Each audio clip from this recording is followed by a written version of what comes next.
waldaa humna wangeelaa.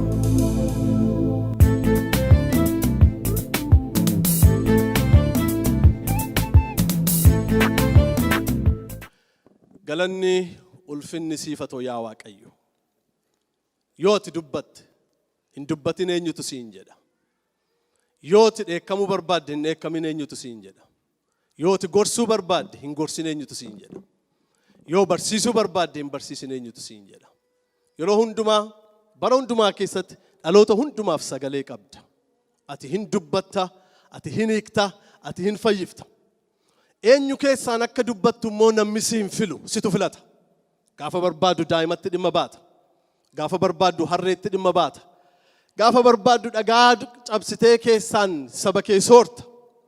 Sooruudhaan beekamta, ati sooraadha. Ganama kana nu soori. Akka lubbuu keenyaaf ta'utti, akka namummaa keenyaaf ta'utti, akka hafuura keenyaaf ta'utti, akka qalbii keenyaaf miira keenyaaf ta'utti akka inni nu fayyisuu danda'utti nutti dubbadhu yaa Waaqayyo. Anaan qalbii koo banii natti dubbadhu. Qalbii koo keessa darbii immoo qalbii saba kanaatti dubbadhu. Dubbiin kee humnaan gidduu keenya haa dhufu. Namni si duwwaa haa ilaalu. Qodicha hin ilaalin, meeshaa hin ilaalin, abbaa meeshaa, abbaa qodaa kanaarraa akka dhaggeeffatuun si kadhadha jaalala kee haa ta'u. Qalbii koo naa banii akkan dubbadhuuf. Maqaa Gooftaa Yesuusiin. Ameen.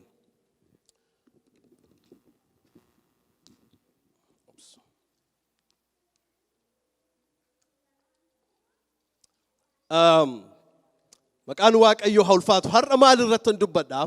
Waaqayyoon amanachuu. Garaagarummaa Waaqayyoon amanuu fi Waaqayyoon amanachuu isa kana irratti dubbadha. Believe and trust. Kana lamaan irratti dubbadha. Waaqayyoon amanachuun maali? Waaqayyoon amanuun maali? Waaqayyoon amanachuun maali? Garaagarummaan amanuuf amanachuu gidduu jiru. What is the difference between believing in God or trust and trusting God? Garaagarummaa qabu wantooti kun lamaan. Yeroo baay'ee rakkina amanuu hin qabnu kiristaanonni. Rakkina Waaqayyootti amanuu danda'uu Waaqayyoo, gochuu Waaqayyoo, fiixaan baasuu Waaqayyoo, humna qabaachuu Waaqayyoo, Waaqa ta'uu Waaqayyoo amanuu irraa rakkina baay'ee hin qabnu. Yeroo baay'ee hirrinni keenya kan inni dhufu Waaqayyoon amanuu irra darbine gara sadarkaa isatti aanu Waaqayyoon amanachuutti tarkaanfachuun baay'ee nu rakkisa. Jireenya sadarkaa isa jalqabaa keessatti hafna. Kanaaf inni waa'ee amanuu fi amanachuu adda adda baasee isa kana irratti dubbachuu barbaada. Believe versus trust. Believing in God versus trusting in God. Isaan kana lama irratti dubbachuun barbaada. Hundumaa duraa kaawwannoo fakkanaa ta'uu fi macaafa Ermiyaas raajichaa boqonnaa 17 lakkoofsa 7-8 ittiin seensumaa fakkanaa ta'uuf isa kana dubbisa. Ermiyaas boqonnaa 17 lakkoofsa 7-8tti isa jiru dubbisa akkana jedha. 7-8tti akkana jedha. Boqonnaa 17 7-8tti. Garuu namni Waaqayyoon amanatu ana duwwaattis kan of kennu. Garuu namni Waaqayyoon amanuun jedhu iddoo kanatti. Namni Waaqayyoon maal godhu? Amanatu. Ana duwwaattis kan of kennu haa gammadu. Namni akkasii akka muka yaa'aa bishaan qarqara dhaabamee hidda isaa gara bishaanitti yaafatuuti. Mukichi ho'i yommuu dhufu hin sodaatu. Yeroo hundaa in lalisa. Caamsaan isan yaaddessu yeroo yeroottis ija hin godhataa jedha. Namni Waaqayyoon amanatu hiikaan abbaan gammachiis. Namni Waaqayyoon amanatu eebbifamaadha. Inni akka muka bishaan qarqaraa maal ta'a? Hin lalisaa jedha. Maqaan Waaqayyoo haa eebbifamu. Amanachuun hiikaa isaa bal'inaan nan dubbadha. Basic definition amanuuf amanachuu gidduu jiru ergin dubbadhe booddee gara dubbii kootti seenaa. Amanuuf amanachuu gidduu garaagarummaa guddaatu jira. Garaagarummaan isaa maali? Basic definition amanuu jechuuni Waaqayyo akka jiru amananii waa tokko akka inni jiru akka humna qabu amananii fudhachuu jechuudha. Amanuuni humna baay'ee nama hin fitu. Namni waa namatti hime, dhugaa wayii namatti hime, faaktii wayii namatti hime amanuudha. Believe means to accept God from Christian perspective, means to accept God as a true, genuine or real God. Amanuudha kun Waaqayyoon amanuudha inni kun Waaqayyotti amanuudha. Yookaan I believe in God. I believe in Jesus Christ. Jesus Christ died for me. I believe the new world is coming. Waan tokko amanu Waaqayyo akka jiru amanuudha. Amanuuni really humna baay'ee, ogummaa baay'ee, beekumsa baay'ee, dadhabbii baay'ee hin barbaadu. Amanachuun immoo hiika isaa just a basic definition. To trust means to have a complete confidence in the reliability or ability of God. Amanachuun guutummaa dandeettii Waaqayyootti shakkii tokko malee akka inni godhu amananii jireenya amantii Waaqayyoo wajjin jiraachuu jechuudha. Amanuun actionii hin barbaadu. Amanachuun garuu actionii barbaada. Miilla fuudhuu barbaada. Amanuuni sadarkaa amantii keessaa sadarkaa isa jalqabaati. Isa ittiin seensaati, isa ittiin lixuuti. Waaqayyoon amanuun. Amanachuun garuu isarra sadarkaa tokko ol kaa'a. Trust is a step above belief. Amanachuun amantirra sadarkaa tokko ol guddachuu jechuudha. Gara waan amanne sana dhugoonfanne, internalize goone, keessa jiraanne, itti guddanne waan bira geenyudha. Amanachuun. Amanuuni, belief is just ordinary. Trust is extraordinary. Waan eenyuyyuu godhuu danda'udha. Amanuun nama tokko dhugaa tokkotti himtanii, waan jiru tokkotti himtanii amanee fudhachuu danda'a namni. Amanachuu bira ga'uudhaaf garuu namni waan baay'ee keessa darbu, haala baay'ee keessa darbu, hubannaa baay'ee keessa darbu, qoramee ilaalamuu baay'ee keessa darbuutu irra jira. Inni kaan belief is a start point, infancy stage. Amanuun sadarkaa isa jalqabaati. Amananii fudhachuu jechuudha. Amantii keenya keessatti jalqaba amannee fudhachuun sadarkaa isa jalqabaati. It's a starting point. Amanachuun garuu trust is the end point. Inni nuyi amanne kun fuudhee nu guddisee guddannee gara Waaqayyoon amanachuutti ceena. Amanachuun yeroo dheeraa booddee relationship yookaan hariiroo yeroo dheeraa booddee Waaqayyoo wajjin jiraachuudhaan, hojii isaa arguudhaan, eenyummaa isaa arguudhaan, eenyummaa isaa, hojii isaa, fayyisuu isaa, oolchuu isaa, hiikuu isaa shaakaluu keessaan uumamaa deema amanachuun. Namni akkuma Yesuus Kiristoosin gooftaa godhee fudhateeni amanachuu hin jalqabu, hin amana malee. Kanaaf Waaqayyo toora amantii keessa deemsisee jalqaba yeroo amanne kaafne akkamitti Waaqayyo deemsisee akka nu fide yoo ilaalle toora amantii toora dheeraa keessa deemsisee Waaqayyo amanachuu biratti nu fida. Maaliif trust is built over time. Trust is not an overnight thing that you achieve. Believe somebody can tell you a fact, a truth about something, and you can't believe him easily. Trust, it is an overtime. You build it over time based on what is happening.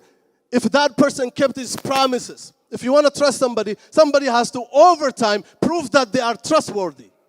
Miti amanamummaa namni tokko sina mana nama tokkoon jechuufi yeroo dheeraa fudhatee namni suni keessa deddeebi'ee amanamummaa isaa agarsiisee dhugaa waan jedhe fiixaan baasee agarsiisee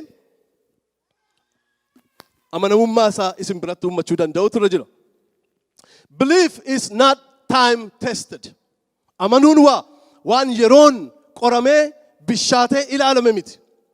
Trust passes through times. Yeroo keessa darbee amanamummaa bira ga'a namni. Kanaaf amanuuf amanamummaa gidduu amanuuf amanachuu gidduu waan guddaa garaagarummaa guddaatu jira. Waaqayyo kan inni nu barbaadu erga isa amannee fudhannee booddee amanuu keessa gara amanachuutti akka guddannu barbaada Waaqayyo. Amanuu eenyuyyuu amanuu danda'a. Yaaqoob boqonnaa 2 lakkoofsa 19 irratti Yaaqoob akkana jedhe. Yoo amanuu ta'eyyuu seexanni Waaqayyo akka jiru humna akka qabu seexanni iyyuu hin amanaa jedhe. Ergaa Yaaqoob boqonnaa 2 lakkoofsa 19. Yoo amanuu ta'e seexanni iyyuu Waaqayyo akka jiru humna qabeessa akka ta'e hin amanaa. Amanuu duwwaayyuu miti hin roqomuu jedhe. Seexanni iyyuu. Kanaaf Waaqayyo amanuun sadarkaa infansi isa jalqabaati. Lafa seexanni jiruudha. Waaqayyo achi keessaa baanee gara amanachuutti akka guddannu barbaada Waaqayyo. Kiristaanonni baay'een garuu asitti istaakii goon eeyyaan sina mana yaa Waaqayyo sina mana garaa koo guutuu yaada koo guutuu qalbii koo guutuu sina mana jenna garuu amantiin keenya takka amanuu keessaa it doesn't grow from believing in God to trusting God. But God wants us to grow from believing God to trusting Him. Because really, believing doesn't take effort or action. You just believe it, confess it, you're good. Amanachuun garuu, it is 100% confidence in God, in His ability, in the reliability, in the really completely surrendering to God. Kana barbaad. Amanachuun completely, totally believing in the reliability, in the ability of God, in a total surrender to God. That is a trust. Achigaa Waaqayyo akka inni nuyi guddannu ka barbaadu. Amanuu keessaa baanee gara amanachuutti akka guddannu Waaqayyo barbaada. Yeroo baay'ee but we get stuck in that infancy stage, in that early stage of believing God, and that we don't walk, we don't grow, we don't move along God to grow into trusting Him. Isa amanuutti guddachuu rakkan. Waaqayyo kanaaf achi keessaa nu baasuu barbaada. Maal keessaa? Amanuu keessa dabarree gara amanachuutti akka guddannu. Maaliif amanachuu keessa eebba guddaatu jira. Amanuu keessaa baanee amanachuu bira gaafa geenyu eebba guddaatu jira. Jireenyatu jira. Hiikamatu jira. Ol ka'utu jira. Maaliif namni Waaqayyoon amanatu maaloodha jedha. Maaloodha jedha. Eebbifamaadha. Namni Waaqayyoon amanu hin jedhe. Namni Waaqayyoon amanatu eebbifamaadha. Amanachuutti wanti darbuun nurra jiruufitu eebbatu achi jira. Hiikamatu achi jira. Ol ka'uutu jira. Barabaraan dagaaguutu achi jira. Barabaraan lalisuutu achi jira. Barabaraan ija godhachuutu achi jira. Kanaaf we need to quickly move. The process is not sometimes quick. It takes time. It is okay. Akkas ta'uunsaa. Kanaaf mee yeroo jalqaba amantan ilaala. Mee yeroo jalqaba amantan. Reefu amantu waan ta'eef Waaqayyo maal godha? Waan isin barbaaddan hundumaa isinii kenna. Yeroo jalqaba amantan ji'oota sana waggaa jalqabaa sana yaadattu. Hin kadhattu, hin argattu. Hin kadhattu, hin fudhattu.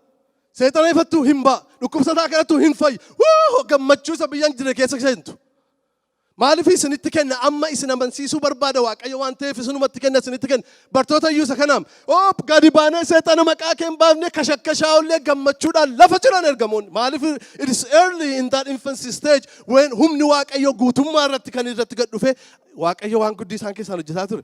Akkuma kana nuyi hundi keessan yaadattu yeroo jalqaba amantan waan kadhattan hundumaa boom ijuma keessan dura jira.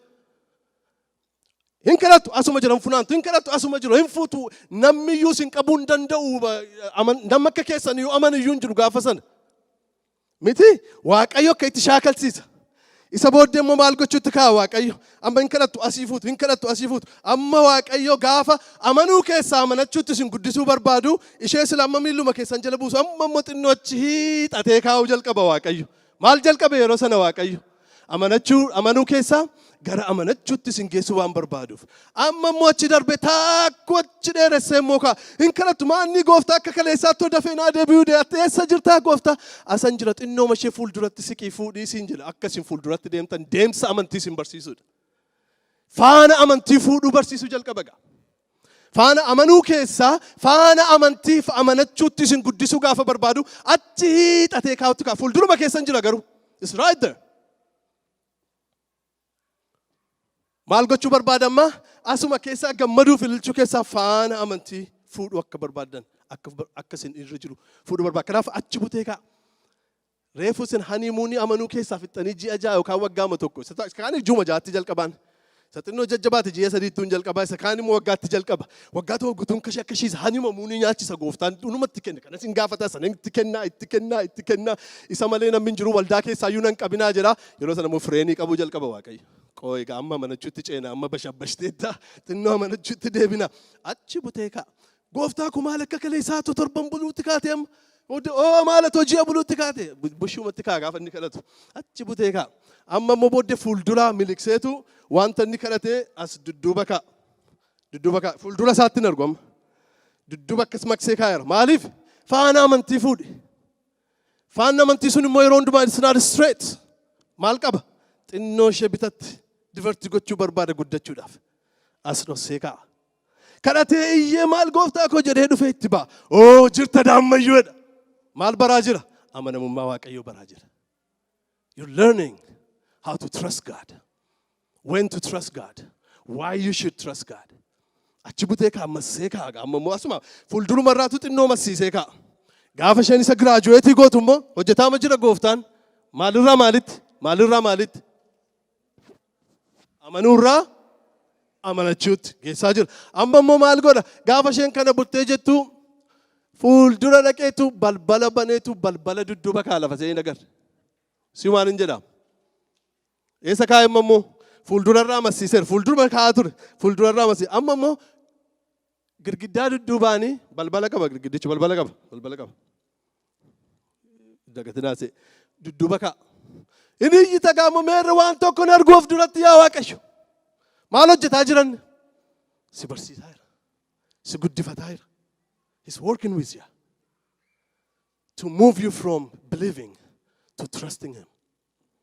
Amma immoo dhaqee dudduuba kana kaa. Inni iyyita gooftaa waan tokko hin argu. Fuuldurri koon dukkanaa. Maali nagattee amma kana geggeessitee na fiddee akka dinqiitti na wajjin hojjette. Jettee lafa jirta. Deemi of fuuldura jedha. Inni si dura jira deemi. Inuma deemsisa. Maali kunootti girgiddaadha fuuldurri koo waan tokko hin dukkanaa. Balbala nagartu jedha. Maal barsiisuu barbaade amma immoo? Balballi saaqamu akka jiru barsiisuu barbaada. I want to teach you there is a door that you need to open to get in. It's not always an open field where you can run and enjoy all the time. You need to learn. Hattummaa biyya lafaa, dadhabbii biyya lafaa, rakkina biyya lafaa kan akkatti bartuu barbaada. Kanaaf balbala dudduuba kaa'e. Sitti immoo jechuun balbalatti bantee fudhachuu akka bartu si barsiisuudhaaf. Faana maaliiti gaa kun? Faana amantii, faana amanachuu. He's teaching you to go from believing to trusting Him. It is there. Trust me. It is there. In due time, it's going to reveal itself. Tokkoffaa achi keessa faana amantii si barsiisa. Obsa si barsiisa. Amanamummaa amanachuu si barsiisa. Akka inni si deemsisa gaa Waaqayyo. Eessaa isatti geessuuf infansii keessaa isteejii ishee dadhabaasa dhumaa sana keessaa baasee gara amanachuutti si guddisuudhaaf. Amanachuun hiika guddaa qaba saba Waaqayyoo. Amanachuun totally, completely Waaqayyoo irratti of gatuu barbaachisa. Bara keenya guutuu sinamana jenna. Takka takka Waaqayyo, He wants to know if you believe Him or if you trust Him. Because wanti Waaqayyootti gammaduuf itti quufu yoo jiraate isa amanachuu keeti. That is, the Americans didn't put on their dollar that they believe in God. They say, in God, we trust. Everybody can believe. Anybody can believe. Even devil. It says the devil even believes that God exists. So, we can't be on the same level with devil. We need to move on, right? We need to grow in that trusting level with God. God doesn't want us to stay there in believing in that infancy stage where devil is. We need to go a little higher in trusting God and conquering the world. Kana barbaada Waaqayyo. Kana barbaada. Amanachuun garuu faana amantii fuudhuu barbaada. One person said that trust is a belief with legs on it. Trust is a belief with legs on it. Miilla qaba.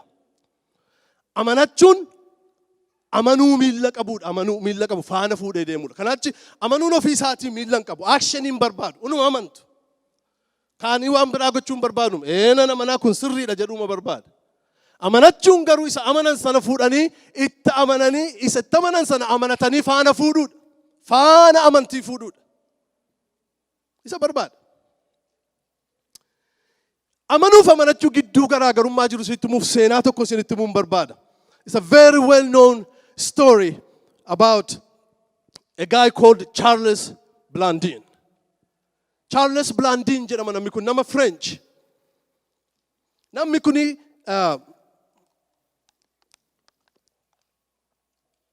xinnummaa isaatii kaasee nama jimnaastikii jaallatudha. Baay'ee nama jimnaastikii jaallatudha. Gaafa dargaggeessa waggaa 20 ta'u gara Ameerikaatii gara Kanaadaa kana dhufe. Jimnaastikii dorgomuudhaaf. Gaafa dhufu Niagara Falls kana arge. He saw the Niagara Falls.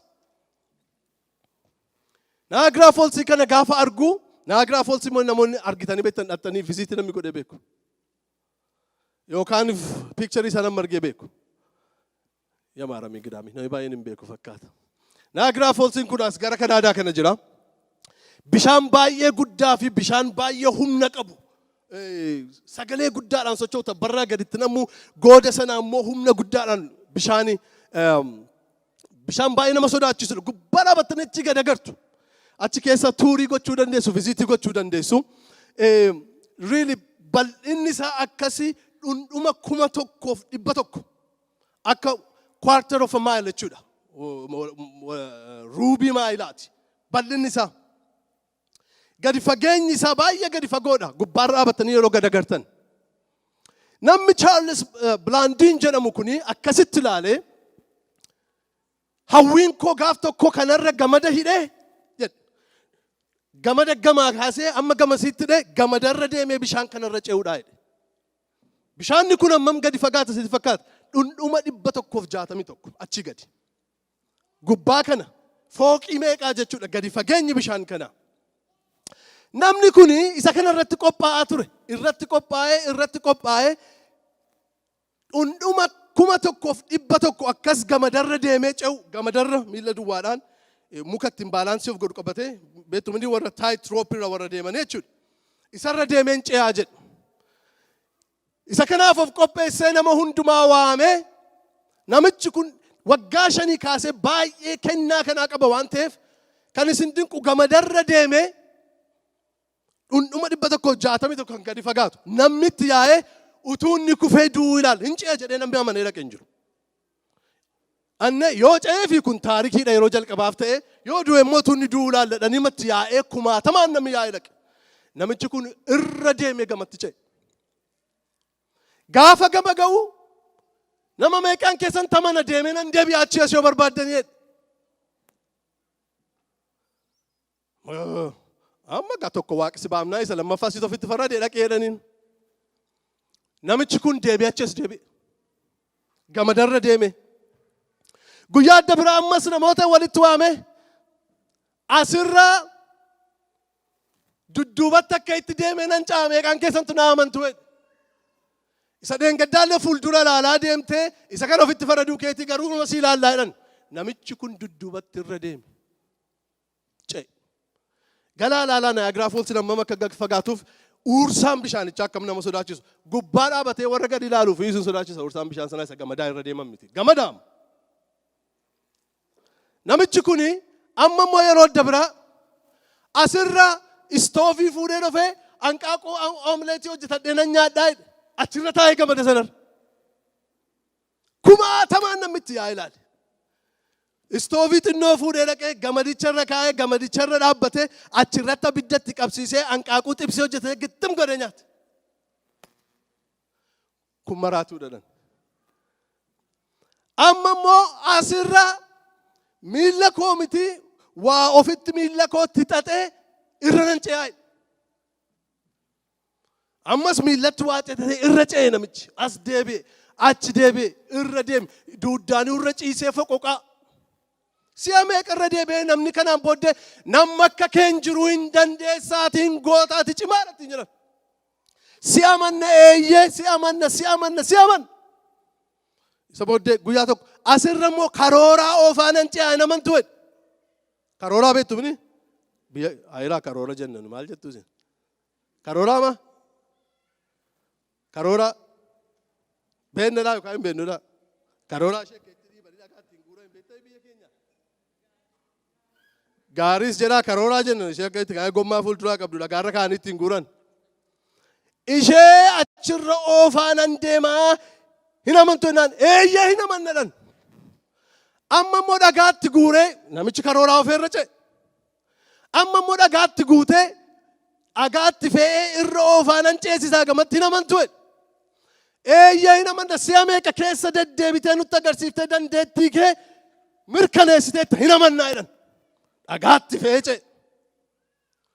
Booddeedhumatti Naamantu miti eeyyee dandeettii koo amantamini eeyyee keessa deddeebi'ee godhee isin agarsiisamini eeyyee ammas karooraa kanaan achirra nan ce'a naamantu eeyyee mee abbaan ta'u kottaa karooraa kana keessa taa'aa.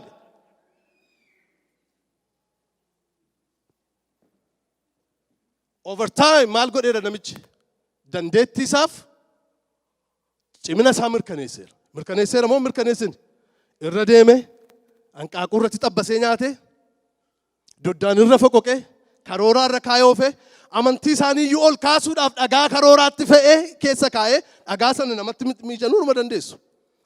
Godhee agarsiise naa amantuu namni 25,000 sagalee ergan takkan roor godhe jedha.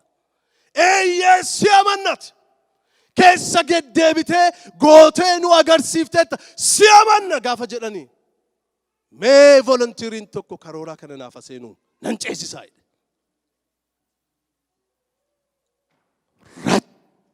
Jedhe doozo. Namni alkool kaasu tokko dhibe. Itti dhiisee booddee nama hundumaa ilaalee manaajeriin isaa wajjiniin yeroo baay'ee hojjetee wajjiniin hariiroo uummatee dandeettii isaatti amaneera waan ta'eef. Nayyaaba karooraa kana. Eenyudha namichi? Namichi isaa wajjin hojjetaa ture manaajera isaati. Guyyaa sanatti dhiisee yeroo adda biraatti tikeetii kutatee nama akka qophaa'u godhee manaajera isaa kana karooraa keessa miti duddarratti baatee ce'e. Ofirratti duddarratti baatee ce'e. Seenaa kana hundumaa maaliin isinitti hime? Seenaa kana maaliifin isinitti hime?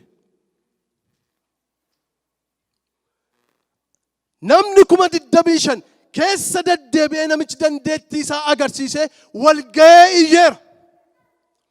Gaafa garuu namichi na amantu miti totally lubbuu kee jireenya kee hunduma isaa anatti kenni asirra kaa'e karooraa kanarra kaa'e gaafa jedhu namni itti kennu dhibe. Trust inni nuyi jennu isa kana. Absolutely, completely jireenya keessan fuutanii karooraa sana keessa kaa'u jechuudha trust jechuudha. Absolutely, completely jireenya keessan fuutanii harka waaqayyoorra kaa'uudha jechuudha.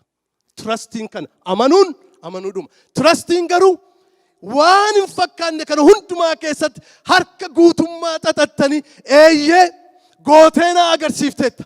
Shaakalsiiftee na agarsiifteetta. Jiraachiftee na agarsiifteetta. Ceesiftee na agarsiifteetta. Karaa baay'ee na wajjiniin deemteetta. Dandeettii keef amanamummaa kee persentii 100 mirkaneessiteetta. Eeyyee I absolutely, completely surrender my life to you jettee irratti gatu jechuudha amanachuu jechuudha.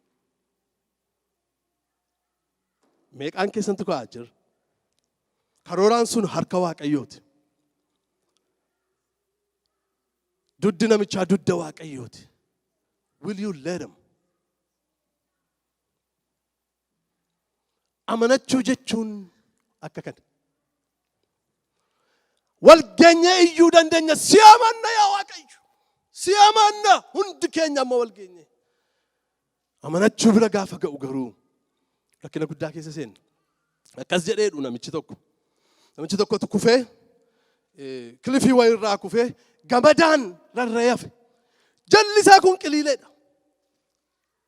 Gadhiisuuf yoo gadhiise qiliileedha waan ta'eef daakamee du'atu qilleensa irratti du'a namichi kun. Kanaaf itti cichee na oolchaa jedhee namichi kun. Na oolchaa maaloo asan jiraa na oolchaa namni birmatu tokko dhibe. Itti rarra'eera harki du'eera. Harki isaa bututee gadhiisuuf jedha. Waaqayyo suuta deemee dhufeetu gadhiisi isin oolchaa jedheen.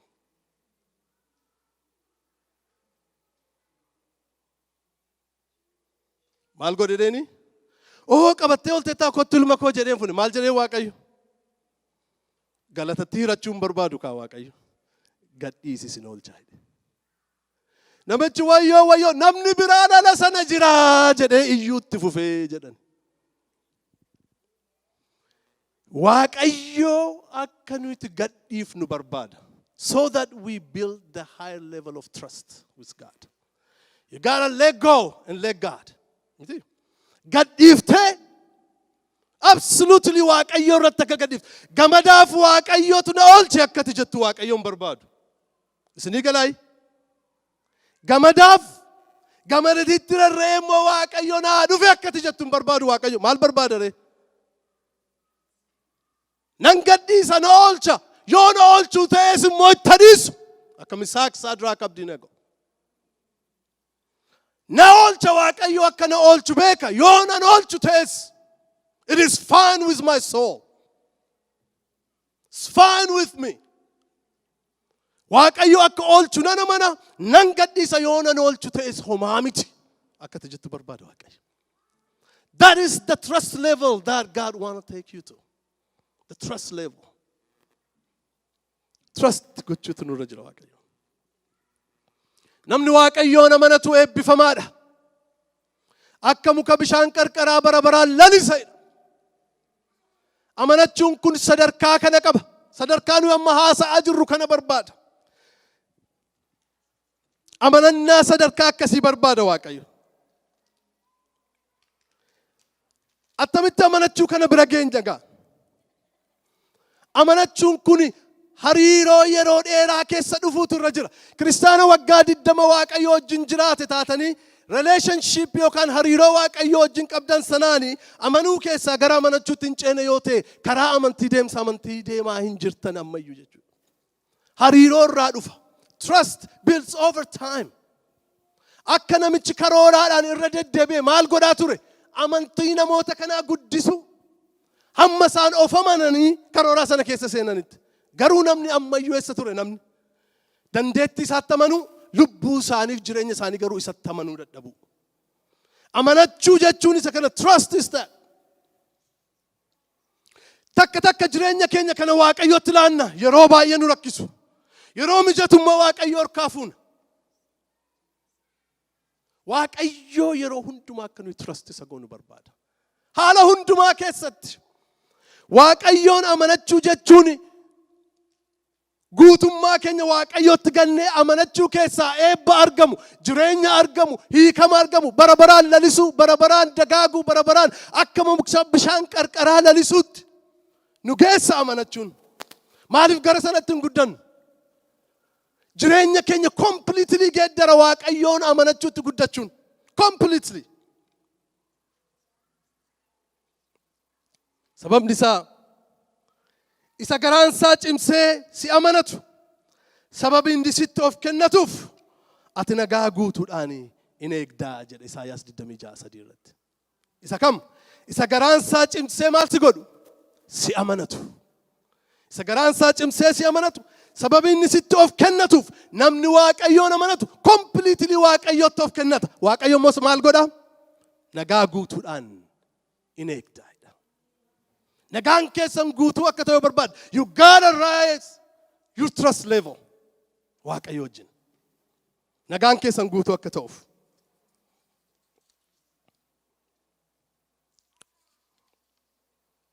Waaqayyotti completely 100% of gatuu nu barbaachisa. Maaliif akkuma jedhe eebbi jireenyi achi keessa argama. Warri waaqayyoon amanatan akka tulluu xiyoon isa hin mittiqne isa bara baraan dhaabatuuti jedha. Faarsaa 125 lakkoofsi tokko. Warri waaqayyoon maal godhan? Jedha ol kaasaati sagalee keessa. Warri waaqayyoon amanatan akka tulluu xiyoon isa hin mittiqne isa bara baraan dhaabbatuuti. Tulluu hin mittiqne bara baraan dhaabbatu. Muka bishaan qarqaraa bara baraan lalisu ta'uu feena yoo ta'e waaqayyoon amanachuutti guddachuutu nurra jira. We gotta trust in God. We need to. We have to. Kanaaf Ibroota 10:35 irratti abbaan Ibrootaa maal jedhe? Amanachuu keessan isa gatii guddaa qabu maal hin godhinaa? Hin gatinaa. Maal keessan? Amanachuu keessan, your confidence in God. Amanachuu keessan, your trust in God. Isa qabu, isa gatii guddaa qabu hin gatinaa. waaqayyoon amanachuun gatii guddaa qaba. Gatiin isaa nagaadha. Gatiin isaa barabaraan jiraachuudha. Gatiin isaa barabaraan akka muka bishaan qarqaraa lafarratti illee lalisuudha, dagaaguudha. Mukni hundinuu yeroo gogu, mukni hundinuu yeroo colligu akka muka bishaan qarqaraa ilmaan waaqayyoo warri waaqayyoon amanatan barabaraan lalisu. Is that the life that you want? Isa barbaaddu taanaan waaqayyoon amanachuudha. Waaqayyoon amanachuun immoo karooraa sana keessa of kaa'uudha. Roar gochuun barbaachisu. Iyyuu sinamana jedhanii iyyuu barbaachisu. It is a complete surrender of buusanii guutummaa ofii maalummaa ofii gatanii karooraa sana keessa kaa'e. Situ beeka yaa Waaqayyo. Situ na jiraachisa yaa Waaqayyo. Amanachuun immoo akka amanuu miti faana amantii fuudhuu barbaada. Cal jedhanii taa'uu hin barbaadu. You need to get up and walk. You need to get up and go. Petros Yesus Kristos wajjin jiraatee ittamanee gaaf tokko shaakaluu barbaade amanachuu. I believe in God. I want to trust God. Kanaaf bidiruu sana keessa taa'e nawaami nan dhufaa bishaan kanarra jedhe. He want to raise the level of his faith. Ol kaasuu barbaade amanannaasaa. Amanaa ture waggaa sadii wajjiniin deeme si dhaggeeffadhe bare ija koo duratti dinqii goote ija koo duratti waan ajaa'ibaa hojjette amma argeera akkati gootu akkati dandeessu sinamanadha akkati oolchuu dandeessu bishaan kanarra na deemsisuu dandeessa na waami jedhe shaakala amantii gochuu barbaade Petros. Yeroo baay'ee Petros waa'ee bishaanicha gooftaarraa ija kaasee bishaan isa nyaateeti kan nuti lallabnu. Peter was trying to practice his faith. Jesus Christus, call me. Let me come to you. Let me walk on the water. I have been believing in you for the last 3 years. This is a time I get out of the boat and walk to you on the water. Call me, Jesus. He just want to practice that faith. Amantii sana shaakaluu barbaade. Amaneera amma amanachuu waaqayyoon amanadhee deemu baruutu narra jira jedhe Petros. Amanachuu baruutu narra jira. It's time to move on. 3 years is a good time for believing and watching and experiencing the power of God. Let me feel it. Nattalagaamu ka'eennu fa bishaan irra jedhe. Maqaan waaqayyoo ulfaatu. Amanachuu jechuun isa keessa ka'uu barbaada. Amanachuu jechuun bidiruu sana keessaa bu'anii ka'anii deemuu eegaluu jechuudha. Yesuus Kiristoos kottoodhaan itti tole shaakaluu barbaade ka. You got to practice your faith. Just sitting there and say, I believe, is not going to do anything. We got to get up out of the boat and try to walk on the water because Christ is on the other side to hold your hand. Ka'uu barbaada. Petros deemuu jalqabe. Amantiidhaan amanatee Kiristoosin na oolcha. Nyaatamuu akka danda'u beeka. Garuu Petros maal amanaa jira ammayyuu? Yoo nyaatameyyuu maal godha? Nabasa goofticha achi jira. I saw him. I experienced the power of God with him. Na oolcha nan deema. I think nyaatamuu isaayyuu Yesuus Kiristoos waan gammadee natti fakkaata takka. Maaliif beektu? That is the teaching moment. Jireenya amantii yeroo hundumaa bishaanirra shaakkisanii deemuu duwwaa miti takka nyaatamuu hin jira. In that moment Christ is saying, I'll be right there. Kana sitti muu barbaada. Amma tuunni irra deemeera ta'e. Utuunni nyaatameera ta'e maal ta'a ture jennee wandarii godhaa hafna turre. Miti?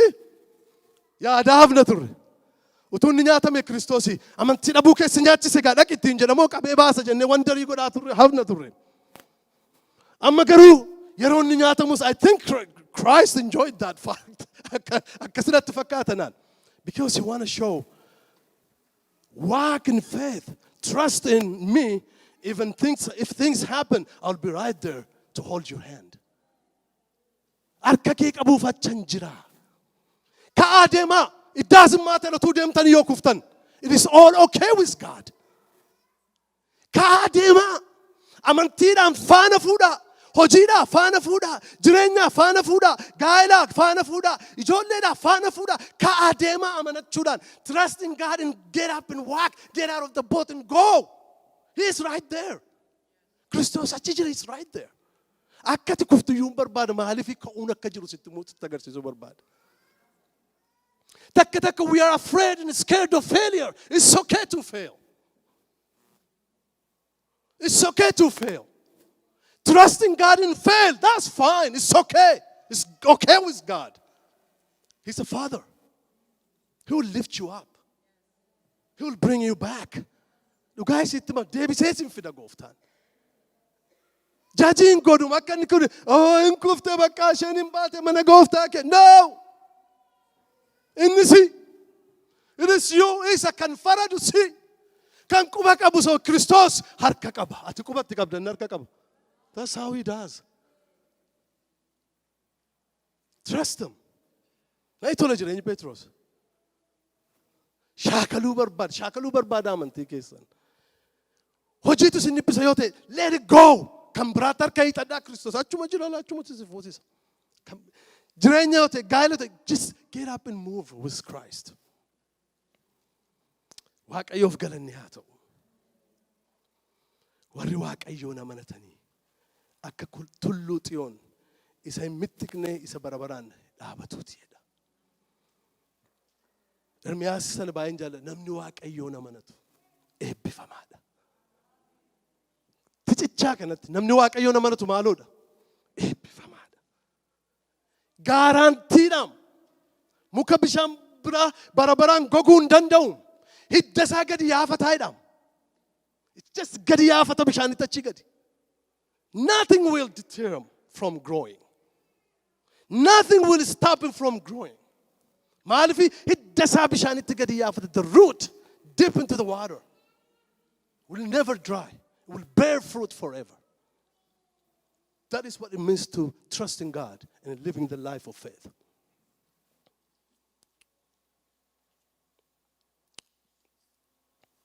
Waaqayyoon maaliif amanan dubbachaan jira miti akkuma kana isanii kooluutti gallu waan ta'eef. He is our refuge. Faarsaa 62:8 Waaqayyoo isa nuyi kooluutti galluudha jedha. Waaqayyoon amanadhaa sababni isaa isa nuyi kooluutti galluudha. Abrahaam Waaqayyoon amanate jedha. Yaaqoob ergaa isaa keessatti boqonnaa 2:23.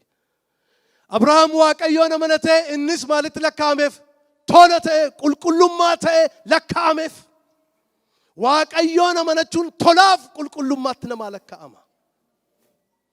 He trusted in the Lord. Waaqayyoon amanate innis tola ta'e lakkaa'ameef jedha.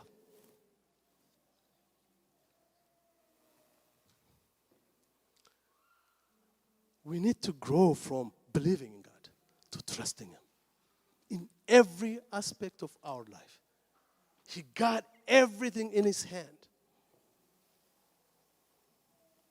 It doesn't matter. Jireenya haa ta'u, dinagdee haa ta'u, siyaasa haa ta'u, everything. God has it in His hand.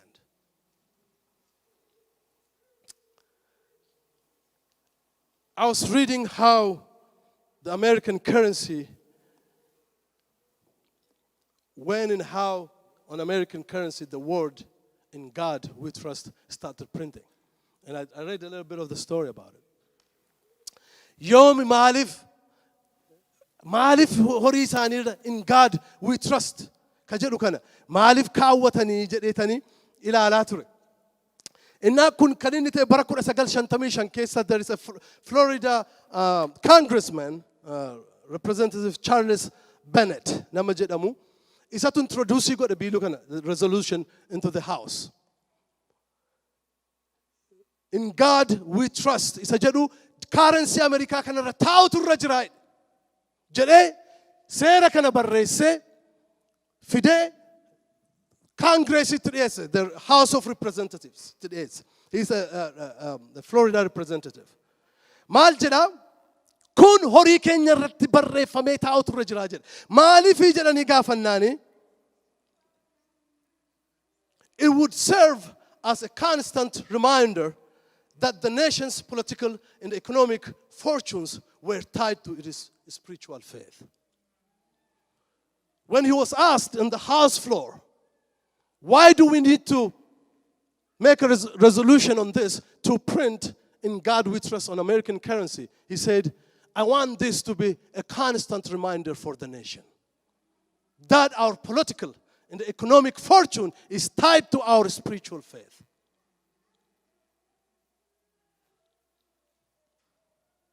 Waaqayyoon amanachuun Ameerikaan har'as ga'uun ishee kana ta'uun ishee sadarkaa kana dura jiraachuun ishee saba Ameerikaa keessa jiraatuuf barabaraan yaadannoo barabaraa ta'e akka inni jiraatuuf doolaarii fi saantimatti irratti akka barreeffamu barbaada. Kan maal jedhu nuyi Waaqayyoon hin amananna. Nuyi Waaqayyoon amananna ka jedhu miti doolaarii irraa. Yoo itti gargaaramaa jirtu ta'ee san dubbifne yoo ta'e rakkina qabna jechuudha. If you're using the dollar but haven't read that yet, that's a problem. In God we trust.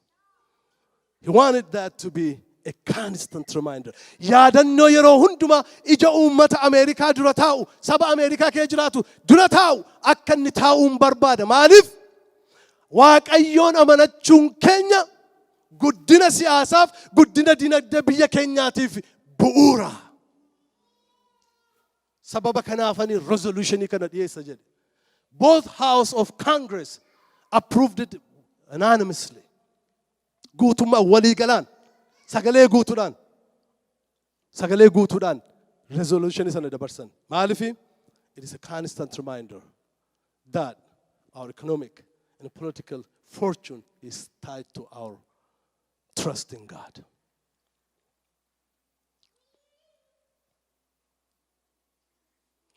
Egaa gara dhumaattan fida.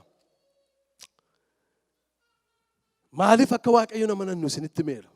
Nagaan gammachuun barabaraan lalisuun dagaaguun achi keessaa argama. Yoom amananna Waaqayyoon kana? When do we trust God? The Bible says at all times. Psalm 62:8. Farsa ja'atamila masaddet, it says, trust him at all times. Good times, bad times. Dukkana keessatti, ifa keessatti, dhiibuu du'aa keessatti, dachaa keessatti, yeroon gadhee, yeroon gaarii, yeroo hundumaa Waaqayyoon amanadhaa. Yeroo hundumaa. In the valley of the shadow of death. Dukkana keessatti at all time isa amanadhaa. For how long should we trust God? Hamma yoomitti Waaqayyoon amanannaa deemuutu nurra jira. The Bible says forever and ever. Isaiah 26:4. Raajii Isaayaas boqonnaa 26:4. Trust in the Lord forever. Barabaraan isa amanadhaa. Barabaraan forever. Attamitti immoo Waaqayyoo kana amanan? How do we trust in God? Fakkeenya 3:5 garaa kee guutuudhaan with all your heart, with all your mind, trust in the Lord. Garaa kee guutuudhaan jedha fakkeenya 3:5 Waaqayyoon amanadhu. Maal kee guutuudhaan? Mee jedhame maal kee guutuudhaan? Garaa kee guutuudhaan. Hamma yoomitti? Sila jedheen darbe. Hamma yoomitti? Barabaraan. Yoom? Yeroo hundumaa at all times. Yoom amananna Waaqayyoon? Yeroo hundumaa. Hamma yoomitti? Barabaraan. Attamitti? Garaa keenya guutuudhaan. Yoom? Yeroo hundumaa. Hamma yoomitti? Barabaraan. Attamitti? Garaa keenya guutuudhaan. Maaliif? Inni kattaa hin miqxiqne. Waaqayyoon warri amanatanis akka tulluu Xiyoon isa hin miqxiqne sana barabaraan dhaabatu. Barabaraan maal ta'u? Dhaabatudha inni kun. Ermiyaas immoo maal ta'u? Barabaraan akka bishaan qarqaraa maal ta'udha? Lalis. Don't you want all this good stuff? It all comes through trusting the Lord.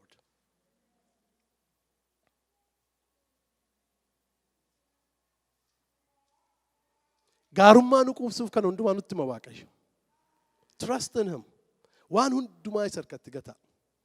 Yeroo hamaa keessa deemaa jirtu, yeroo dukkanaa keessa deemaa jirtu, yeroo fokkisaa keessa deemaa jirtu, wanti sin barbaadde yeroo inni itti ta'uu didu keessa deemaa jirtu. Waaqayyoon amanadhaa. Dhugaadhaan isinitti hima. Namni amanatee qaana'ee hamma irraatti kissii bane hin jiru. Jiraa keessa. Amma dhugaa waaqayyoo meesin. Warra waaqayyo dinqiin jedhu meeqa agarsiisee guuree asin naqeedhaam. Faarfattoota tokko nan dhaga'a biyya. Kakuun gombisaa nu guutee raawwatamu faarfannaa akkasii tokko jira. Kakuun gombisaa nu guutee hamma yoomitti isin warra kakuun gombisaa isin guute miti dhugaa isitti hima. Isin warra gombisaa keessaa yaasee manazzaree nyaateedha isin. Nama meen jedhu hin jiru. Maal doolaarii tafaa isin guute? Kanaaf ameen jechuu dadhabdanii. Isin warra kakuu sana gombisaa keessaa yaasee manazzaree nyaate. Doolaaritti isa birriitti manazzarre isin. Doolaaritti manazzartanii jireenya nyaataa jirtu. Mee wanti inni siin godhane si dura hanqise maan indi kan hanqise yoo tofitti hanqifte malee. Namoonni baay'een eebba waaqayyotti isin fideef jireenya waaqayyotti isin fide isin tofitti hir'isaa jira biyya Ameerikaa keessatti. The door is open for you. Balballi hundinuu banaadha isiniif. Balballi waaqayyo isinitti duucha hin jiru. Takka takka amantii keessan ol kaasuu gaafa barbaadu xinnoo mashee akkas matsee makaa waan isin barbaadan sana. Xinnoo mashee akkas massa. Maaliif beektaa?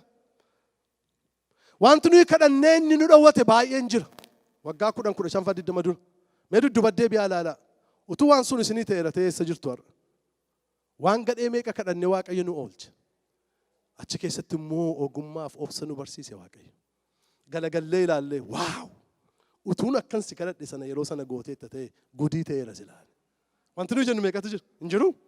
Please. Waaqayyo gaariidha. Gaarummaan isaas bara baraani. Waaqayyo gaarummaa isaa nu quubse. Waaqayyo jireenya nu quubse. Eebba nu quubse. Nagaa nu quubse. Gammachuu nu quubse. Namni waaqayyo amanannaa isaa godhatu haa gammadu jedha. Faarsaa 44 irratti. Namni waaqayyo maal isaa godhatu? Amanannaa isaa godhatu maal haa ta'u? Haa gammadu. Namni waaqayyoon amanannaa isaa godhatu haa gammadu. Hin kadhanna waaqayyoon.